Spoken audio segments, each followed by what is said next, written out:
Live long and die laughing. Chapter 39, The Cool Spot.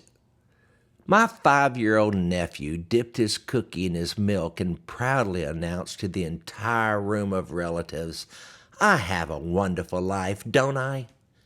I spent the last few days with my family in Virginia. I got home last night, watched a little TV, and tried to go to sleep. I was just about to doze off when my mother called to make sure I got home all right. When I'm in that stage just before deep sleep and I get awakened, I spend the rest of the night looking for the cool spot. Those of you who toss and turn at night know the cool spot is the most important part of the bed. Finally, I got to sleep. Then around 3:50 a.m., I woke up and tossed and turned, thinking about all I had to do. I would leave tomorrow for 12 days, and there was a lot I had to do before I left. I also forgot 3 radio interviews yesterday, so I had to think about that for a while. Somebody knocked over one of my stereo speakers while I was gone. I have to get that fixed. That deserved a toss. I have a pile of bills on my desk I need to move to the other side of the desk until there's money to pay them. 2 more tosses. I have to pack. Move my foot to a new cool spot. I have to wash my underwear before I can pack it. Toss. I have to write letters to people who have written me. On and on it went. I tossed again to the other cool spot.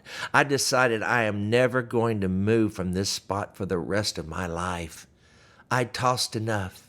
If I never fall asleep again, at least I'm safe. I'm under the covers. I'm on the cool spot, and I'm going to enjoy it forever. I'm not going to move again as long as I live. I've heard Gloria Gaither talk about enjoying the moment, and I plan on enjoying this cool spotted moment for the rest of my life. I'm not moving. When they find me here after failing to make the flight Wednesday, they'll put me in an insane asylum where I'll never have to be responsible for anything again as long as I live.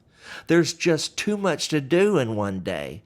I can't get it all done. I'm tired, and the list of things to do won't let me sleep. I waited as long as I could. It got hot, so I tossed to another cool spot. Quote, "Be anxious for nothing, but in everything give thanks," close quote, crossed my mind. I knew that was in the Bible somewhere, but at the time I couldn't remember where. I've since looked it up. Do not worry about anything, but pray and ask God for everything you need, always giving thanks. And God's peace will keep your hearts and minds in Christ Jesus, Philippians 4:6. That's what I am, anxious, worrying about things that aren't even here yet, like mourning, like getting up, going to the office, and meeting the day. And I realized lying there on the cool spot that this moment was the only moment in time that mattered. So I could relax and enjoy the cool spot because this is all I have right now. I don't have the future. I'm not even promised a future. I have right now, this moment, on the cool spot.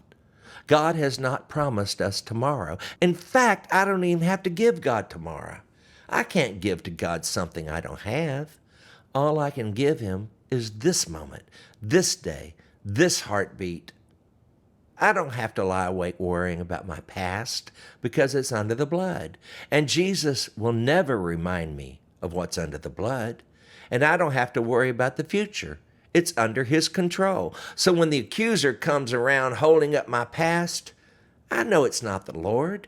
I can just roll over, find the cool spot, and say, "Oh, it's only you," and go back to sleep. The past has been played.